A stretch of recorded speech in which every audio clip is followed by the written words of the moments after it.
Hi, I'm Alex, I'm Robbie. and this is Combat Thoughts. We take a deeper look at the culture and philosophy behind martial arts.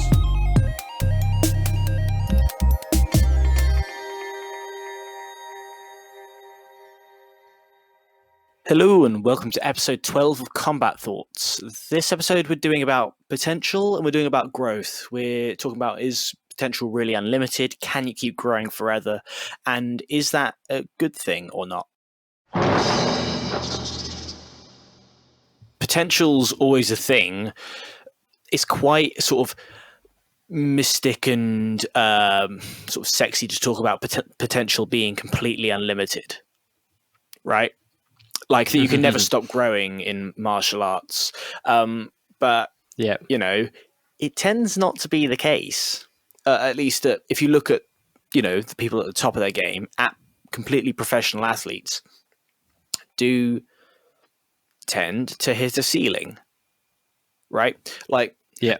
people can get better and better, but after a while, you can improve specific skills. You can get better maybe in some areas, but people who have been doing it for 10 years longer should be, if potential really was unlimited, they'd be phenomenally better.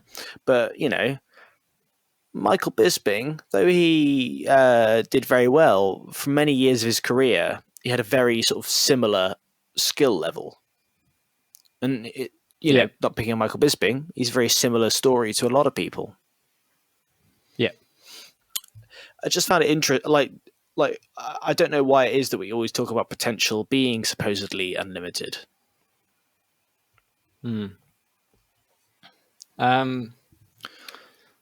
I totally get where you're coming from. The meme of Senator Palpatine comes to mind. Unlimited power. Yeah, it is a sexy thing to say, isn't it? Like, potential is unlimited. But I can think of many fighters who have sort of hit their ceiling. And I mean, yeah, like I remember Thiago Alves was one of those fighters who seemed to be like super unbreakable at one point, and until he got to fight with George St. Pierre, and then from then he just sort of hit that ceiling, and it seemed like he wasn't really progressing. But in terms of skill level, I don't know if it was to do with skill or if it was more to do with how he was progressing within just his own division. So do you think are you thinking more about the actual skill level or how someone, because I think you can keep fairly similar skill level within your own division and keep still be successful and keep climbing, but then is it necessary to be even more on top of your game and improve more when you get to the top because you have all the eyes on you and people have time to study your game? Well, there's, I guess, in that way, we're talking about potential in two aspects. We're talking about potential in terms of your ability to perform certain skills, your ability to fight. Your ability to be good at martial arts versus your ability to win fights, which isn't necessarily the same thing. Yeah.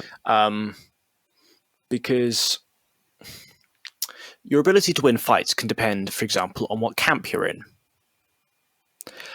Because, for example, Jackson Wink, they are notorious for doing extremely well in rematches.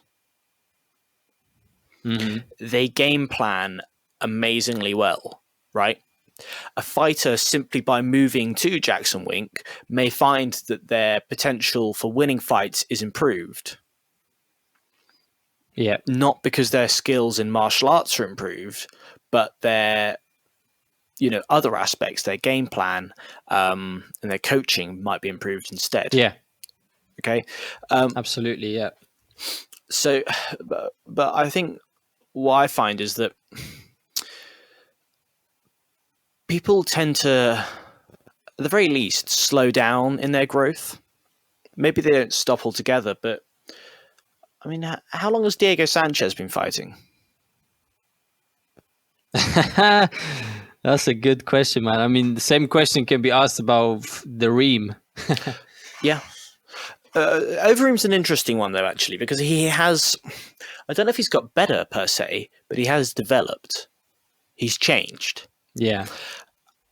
Sanchez doesn't seem to have changed so much. It's an imperceivable change, if that.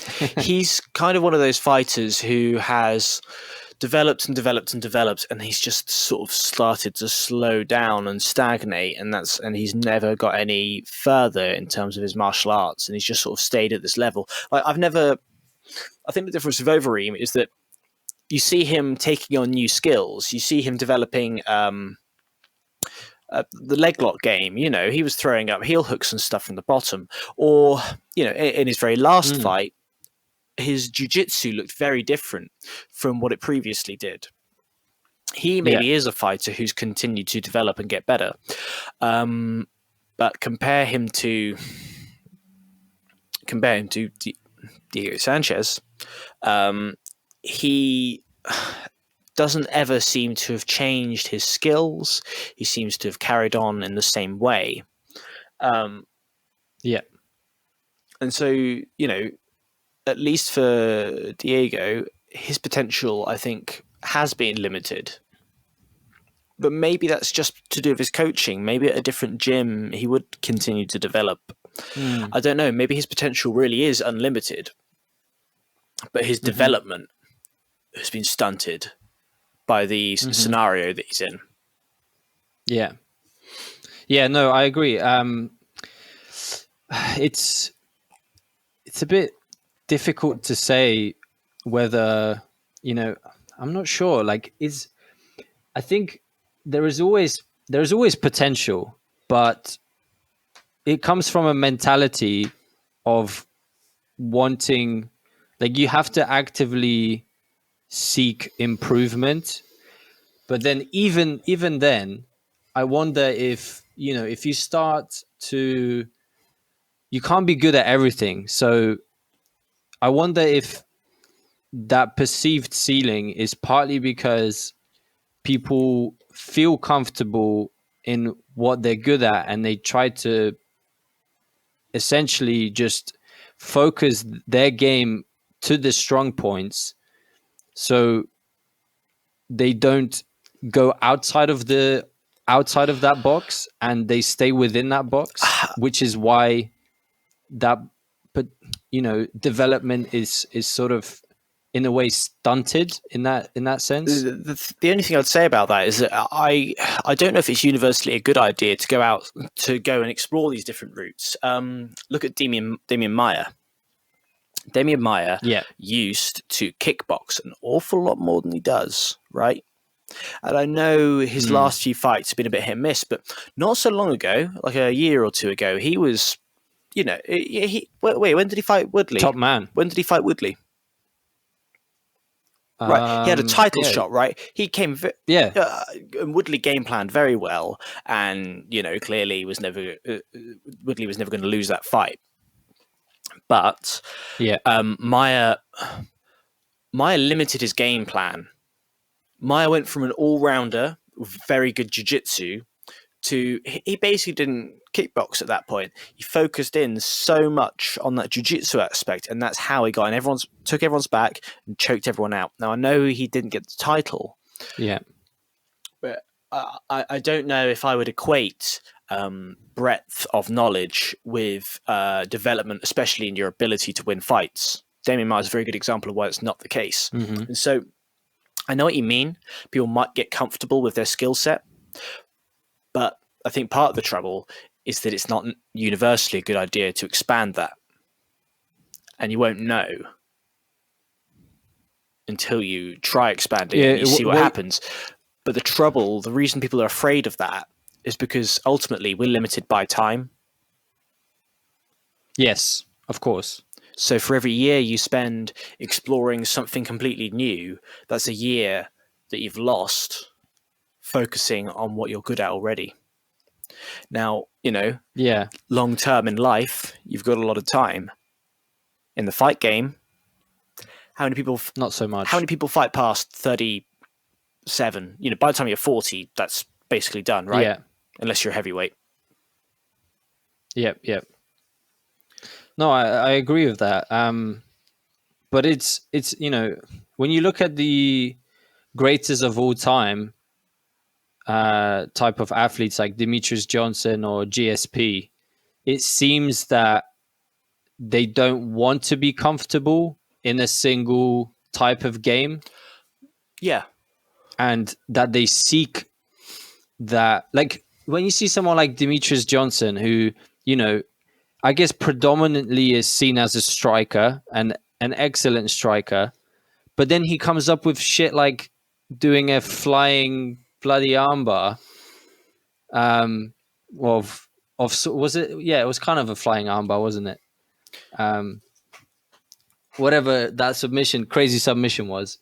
Um, and that is a clear sign of development. Like he's been, I mean, perhaps he already knew that 7 fights ago before that particular fight with Ray Borg, but I think he's probably been trying to polish that, like improve his game more and more with every fight. And I think the way you perhaps stay on the top is by, trying to actually be a bit more open than limited, because then you're a bit less predictable. Yeah, see, I know what you mean, because but partly that's to do with the fact that champions have so many eyes on them. They have to develop a breadth of skill.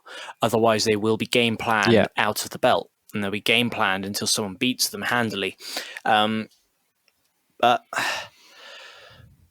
you mentioned some of the best fighters that have ever existed.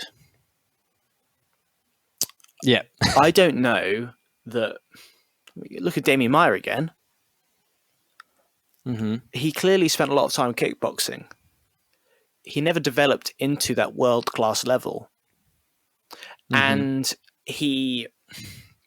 well, okay, no, I take that back. He was a world-class level. He never developed into the level where he could be a kickboxing-based champion. Yeah. But so does that mean that Damian Maia is limited in that respect? You may find a couple of guys who've got this unlimited, or maybe unlimited ability in all sorts of skill sets, but Damian Maia would never hit he hit new heights by limiting his game. Mm-hmm. Is that to say maybe that Damian Maia never had the potential to become champion? Because to be the champion, you need those all-round set of skills. I think it's just very difficult because to me, what seems to happen is that when champions have a limited game and sort of, let's say, like, again, I don't know if you could say they limited their potential, but let's say they have, like, an example I'm thinking of is, for example, Joanna Jędrzejczyk, who was a champion for many fights. She defended her belt many times, but her game again is quite limited. So when you're at that top level and your eyes are all the eyes are on you, the planning starts to get better and better against you. Mm-hmm. And yeah, now that I perhaps haven't thought of that before so much, but it really does seem to make sense to me that if your game is more limited, and perhaps purposefully, I don't know if it is that or not, it's a limiting thing because people can ultimately find those game plans which work, against you. Okay, sure, but what about the people who never would have hit those heights if they had just been all-rounder fighters? These people might never get to that, top 10 status by being a completely all-round fighter. If Jacek really focused in on the grappling and the jiu-jitsu more than she did the striking before that. she may never have Yeah. hit that level. I don't know if Yeah. everyone has purely got the potential to be excellent in everything. No. You have a limited amount of time and a limited amount of recovery. Yeah. There's only so much you can do. Even when you start... I think also, certain people maybe don't have the ability to absorb as much knowledge, and to apply that knowledge. That's probably the main thing. They can potentially absorb it, but whether they can use it in a fight is another thing. I guess they always try and drill things that they've game planned for a particular fight, but like the Ray Borg thing with Demetrius Johnson, like, yeah, he drilled that, but to actually do it in a fight is a different scenario. So, but in any case, like with let's say the slightly lower echelon of fighters, I don't think that I agree with you. I do think some people might not have that potential that other people have, and it's...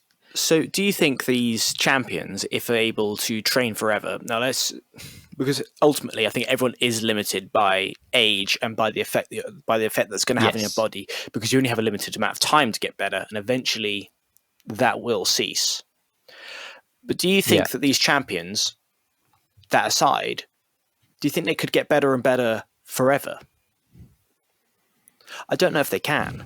I don't know if anyone can. I don't know if they can either. I don't think if that's even possible. I think, in my opinion, like, knowledge becomes... I mean, you can think of anything that you learn that eventually there's only so much information your brain can hold, and then you start dumping other information. Like, yeah, you might... I agree, and I think that's why it is limited. But it's why you don't get all of the champions being people who started when they're 7 years old. Yeah. When did it? No, absolutely. I mean, when did Adesanya start? When he was like 22? I don't know. Yeah. Right. GSP, sure, he did karate when he was young, but he only got into he took longer to get into full martial arts. I don't know what every champion's background is, but what I have noticed is that child prodigies don't tend to be the champions, despite the extra time they have. And it's not age either, because, I agree. Because they don't hit the maximum age, of course. They fall off by the time they're mid-20s or something. Yeah. I feel like there is another factor there, and that's probably burnout. Because you've been... probably, if you're considered a child prodigy, you've been freaking roasted because of that, and rinsed to death to become the champion and whatever. So maybe when you get to a slightly riper age, you feel burnt out and you don't really want to do it anymore. So that might be a factor there, but there are people who have stuck with it and perhaps have been, at a top level of some sort before coming to MMA at a young age. And I guess, look, like Henry Cejudo is a bit of an anomaly here, I guess, because I guess he must have been doing wrestling since he was a kid. Yeah, well, the thing why that makes MMA different is that MMA, you can make a real living out of it. And I think some of the reasons that people... Yeah. So the thing is, to be great in something like wrestling, to be great in something that's in the Olympics, because I don't think these Olympic training programs pay very well, quite frankly. To be great at these things, No. You do have to start when you're young, because you need that head start in order to be a real great by the time you're 20 or 25, right? Yeah. You need the head start, because Adesanya maybe only started when he was 22. I doubt he was world champion level by the time he was 25, or maybe slightly Yeah. off the ages. I can't remember exactly. Yeah. The difference with Cejudo is that doing a wrestling, he needs to be great by the time he's young in order to excel in the Olympics. People who are Yeah. great at that level probably don't want to stick with being a professional athlete for the rest of their life because it's hard on the body and because it's Yeah. Yeah. not a solid Of way course. to sort of build in other aspects that you might want to do. And the difference with MMA is that you can build a whole career out of it until you're 40.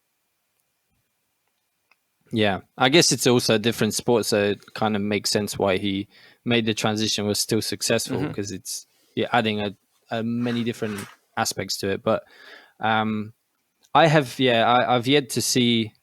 It kind of annoys me actually when I see, I've seen a couple of these documentaries on YouTube where there's like a kid who trains MMA and he's, I don't know, freaking 10 years old, and it's like, oh, the next Conor McGregor or child prodigy or whatever. I'm just like, let the kid have some like life, like just freaking let him live. Like, okay, maybe he's good, but the likelihood is when he gets to 22 or whatever and he goes pro MMA, things are probably going to be a lot different.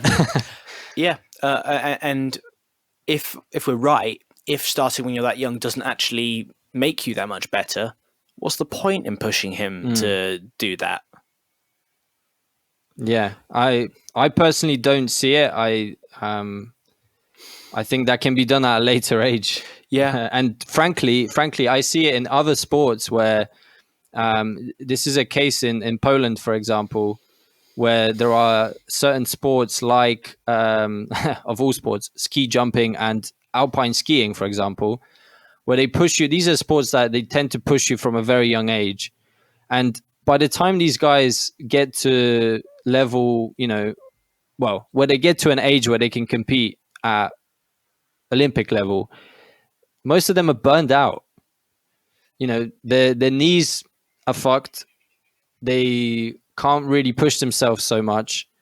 And yeah, I wonder if it's, it would be a similar type of thing for these combat sports, whether you can really burn yourself out early. But then, yeah, MMA is that kind of beast. I don't know if, like, you look at Muay Thai and there are Muay Thai is another weird one because there are kids.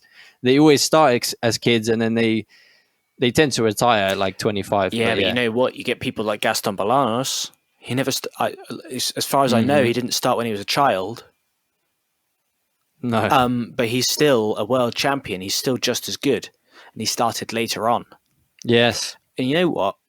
Honestly, I think it's a good thing because people don't know what they want to do when they're really young. Firstly, because you're really young, you've no idea. And secondly, because you've not tried everything. So how would you know? Yeah. But imagine coming into a sport that you love, that you really adore, and this other kid, or let's say you're 20, someone else they started when they were 10 or 5. Now they are going to be better than you for a long time. But imagine thinking that you could never, ever be better than them because their potential's unlimited and they just keep growing and growing and growing. Whereas you, with an also unlimited potential, you can never catch up. No, but I think your time will never catch up. But I think there's something really awesome about the fact that you can come into something that's not the case. Yeah, I can think you can. It's amazing that you can come into something that you love, and you can start doing it. Yeah, and you do have the potential to become the best in the world, because whether it's unlimited or whether you just slow down, either way, if you love something, you put the time in, you maybe can catch up and you maybe can be a champion. It's brilliant because there's a whole unknown factor, because otherwise we'd know who the world champions were going to be. They're the ones who started when they were 5 or 7 years old and then didn't quit. Exactly. And exactly. Maybe some of them would quit. Instead, we have people like John Jones who started at a riper age and are now considered greatest of all time. Yeah, almost. And it's not a given that it's obviously not a given that he's going to lose to someone who's done it for 5 or 10 years longer than him, because he's kept growing. No. And even if he slows down, he's got that potential to catch up other people. And he's got that ability.